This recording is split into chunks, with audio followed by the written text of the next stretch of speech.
This song. Like, do you remember any of the early ones that were like that for you? Yeah, there's different phases.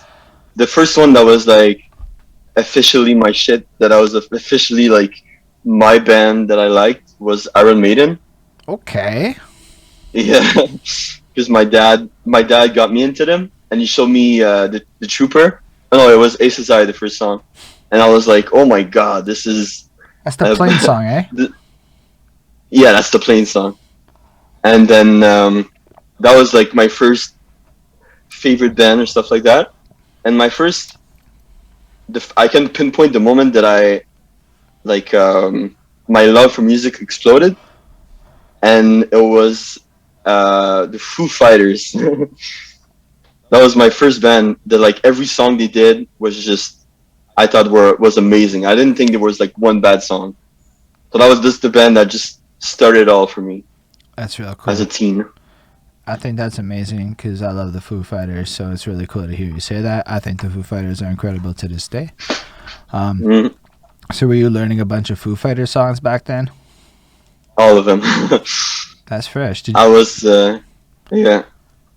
Did I was learning like My Hero. Everlong was like on repeat in my basement, and I was mind blown because I think part of why I like them so much and they meant so much to me was with the kind of iconic attitude of Dave Grohl. You know, he didn't have any like me. He didn't have any academic learning. He didn't really fully know like the guitar and why everything sounded so good, but he had like his whole spirit, his whole vibe, his whole mentality was like something that I connected with from the start.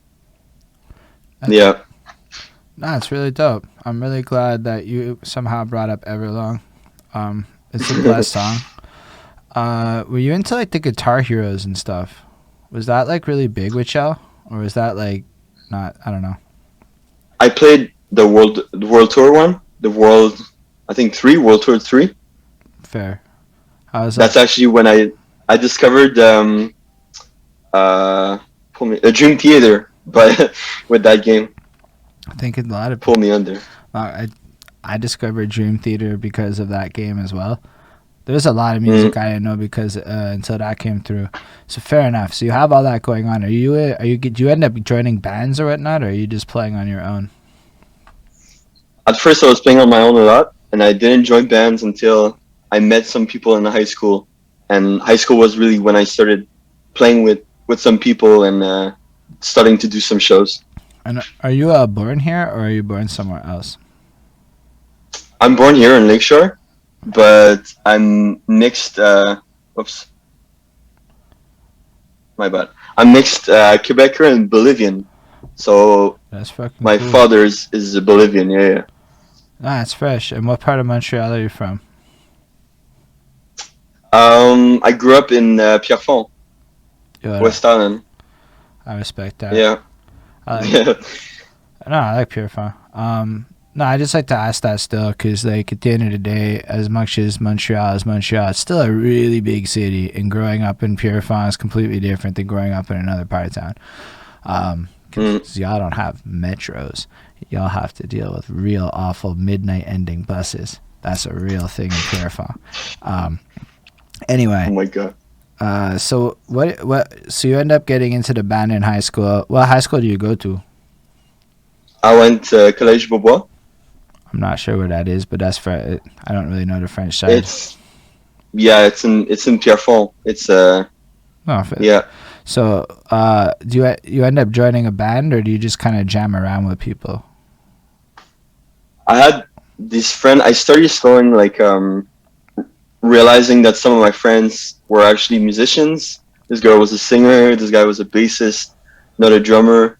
And then there was this music room for the classes, and we used to say like, oh, okay, let's meet before the like half an hour before the class every week, and then we would just jam on songs, and we were terrible, but it was pretty fun.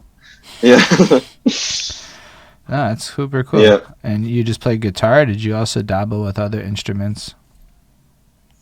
Uh, Yeah, I play piano. I used to play drums and guitar too. So we would just like rotate and like be on every instrument and just play like just a jam session, you know? Yeah, that's super cool. Yeah. Do you also sing? No, don't ask me to sing on here. I'm gonna be I horrible. I was just curious, so you could sing. I don't know. We're learning about you. We're learning all the talents. Like today, we already learned that you do a lot of instrument work, which is really cool, right? And I say it's really cool because you make beats that like stand out. So it's like, yo, if you have that like fundamental music theory behind it, like you know what an arpeggio is, then it's like a different thing than you just bought, bought a beat pack in and fiddled some things around. Like there's layers to it, right? I'm not gonna Yeah. say that you can't become an excellent beat maker if you don't play instruments, but I do find that beat makers and producers that play instruments have a different style and approach than the ones that don't, and that's why I thought it was Mm. super cool. Um,